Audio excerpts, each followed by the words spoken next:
Social media activist సవీంద్రారెడ్డి అక్రమ arrest విషయంలో high court serious అయింది. సవీంద్రారెడ్డి కేసులో హైకోర్టు ముందు అడ్డంగా దొరికిపోయారు పోలీసులు. సోషల్ మీడియా కార్యకర్త సవీంద్రారెడ్డిని అరెస్టు చేసిన సమయంపై రిమాండ్ రిపోర్టులో తప్పుడు సమాచారం ఇచ్చారు పోలీసులు. సవీంద్రారెడ్డిని సాయంత్రం 7 గంటలకు అదుపులోకి తీసుకున్నామని రిమాండ్ రిపోర్టులో పెట్టారు పోలీసులు. అయితే తనను సాయంత్రం 4:30 గంటలకు అరెస్టు చేసినట్లు సీసీ ఫుటేజ్ కోర్టులో ప్రవేశపెట్టారు సవీంద్రారెడ్డి. దీంతో పోలీసులు చెబుతున్న విషయాలపై అనుమానాలు వ్యక్తం చేసింది high court. Police station CC footage ఇవ్వాలని ఆదేశాలు ఇచ్చింది హైకోర్టు. ఎప్పుడు ఎక్కడ అరెస్టు చేశారో పూర్తి దర్యాప్తు చేసి నివేదిక ఇవ్వాలని మంగళగిరి కోర్టుకు ఆదేశాలిచ్చింది హైకోర్టు. మంగళగిరి మెజిస్ట్రేట్ పూర్తి సమాచారం తెలుసుకుని ఎల్లుండిలోపు తెలియజేయాలని ఆదేశాలిచ్చింది హైకోర్టు. హైకోర్టు ఆదేశాలతో సవీంద్రారెడ్డిని పోలీసులు విడుదల చేశారు. వైఎస్ఆర్సీపీ సోషల్ మీడియాకు పనిచేస్తున్నారనే కక్షతో తనను టార్గెట్ చేసి అరెస్టు చేశారన్నారు సవీంద్రారెడ్డి. తనకు వైఎస్ జగన్తో పాటు పార్టీ నేతలు అందరూ అండగా నిలిచారన్నారు.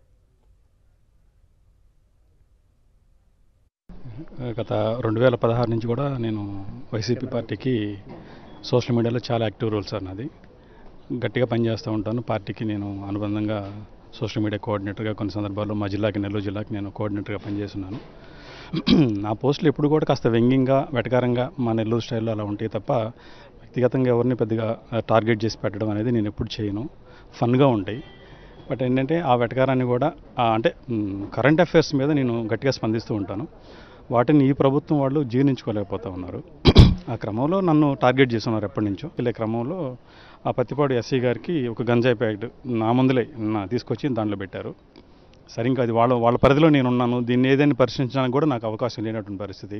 వాళ్ళు ఎక్కడ సంతకం చేయమంటే అక్కడ చేయాల్సినటువంటి పరిస్థితి. చేయకపోతే పరిస్థితులు వేరేగా ఉంటాయని కూడా ఆయన ఎస్సీ గారు హెచ్చరిస్తానే ఉన్నాడు మెల్లిగా. సో నేను వీళ్ళ చేత ఇంకా ఏది చేసినా వాళ్ళ పరిధిలో ఉన్నప్పుడు, మనం ఏం చేయలేని పరిస్థితిలో ఉన్నప్పుడు వాళ్ళు చెప్పించోటలా నేను చేశాను.